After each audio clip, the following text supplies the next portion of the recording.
Hi, my name is Tanaka Mafuse, and I'm a third year student here. I play for the men's rugby team. I'm from Toronto. So I actually didn't grow up most of my life in Toronto. I grew up in Zimbabwe. Like I moved here when I was 14 years old.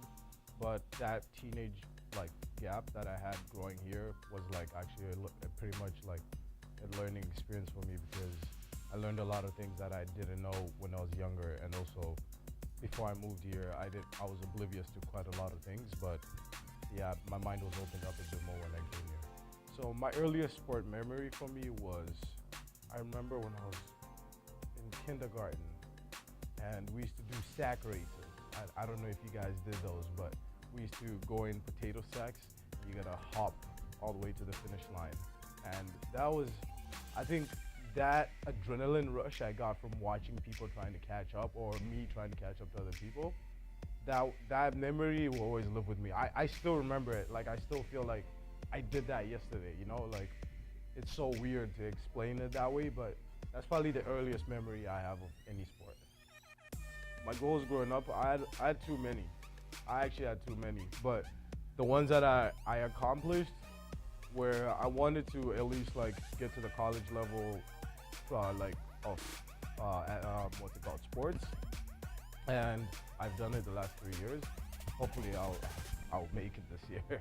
But I've done it the last couple of years, and I'm still building my goals. Like I'm still young. I still have some things I want to accomplish before I finally stop playing sports. My dad is like my biggest superhero. Like I honestly think that guy is invincible. Like to me, my dad was always, even to this day, he's always like telling me that I have to be certain of certain things that I'm doing. So he always has a voice. Everything I do, I hear his voice echoing in my head because he's always made me think twice before I do something.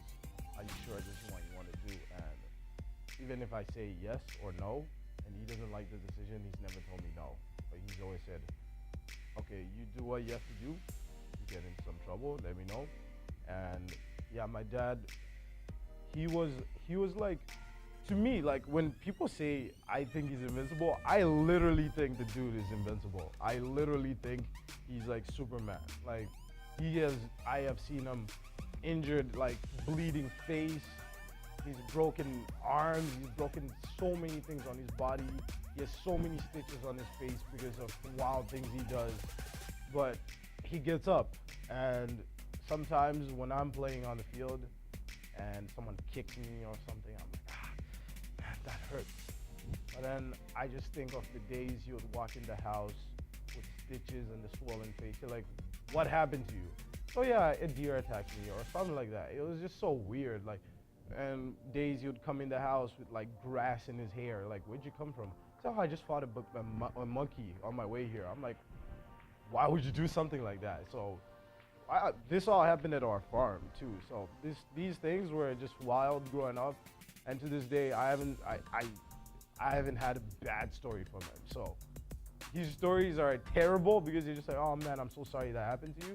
But at the same time, you're like, yeah, all right, you're a cool guy, man. Like he has stitches, and he doesn't complain. He doesn't take no medication, nothing. He just sleeps it off. So that was my biggest hero, and he's taught me a lot of things growing up.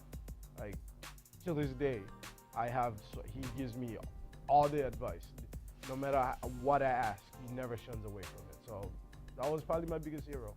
Yeah, and he raised my older brother just to be like him. So like it's almost like as if I have two dads. So I bless him for that. That's the one person I looked up to the most. It's not a celebrity, it's not a soccer player, a rugby player, nothing. He's just a man that loves his kids.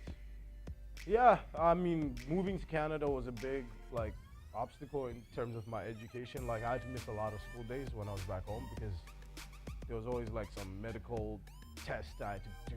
Like it was weird. Like I swear it was almost like they didn't want me to come here. Like there was always like, yeah, you coughed too hard last time, so we gotta check out if you're okay. I'm like, yeah, I'm fine. I was just winded. Like sports wise, I had a few obstacles. There's always the better guy, there's always the bigger, the stronger, the faster guy. But you know what? They all get taken down at some point. Save money, save money, save as much money as you can. That's all I'm gonna tell you. All your money is going away. Like, you're gonna see it drain, like, you're gonna actually think you never had any money before. So, Tanaka, whatever you're doing right now, younger self, save all the money you have, and yeah, get bigger and stronger. Keep working out. Start working out. Actually, you started working out too late, but yeah, and stay off pop for a bit. All right.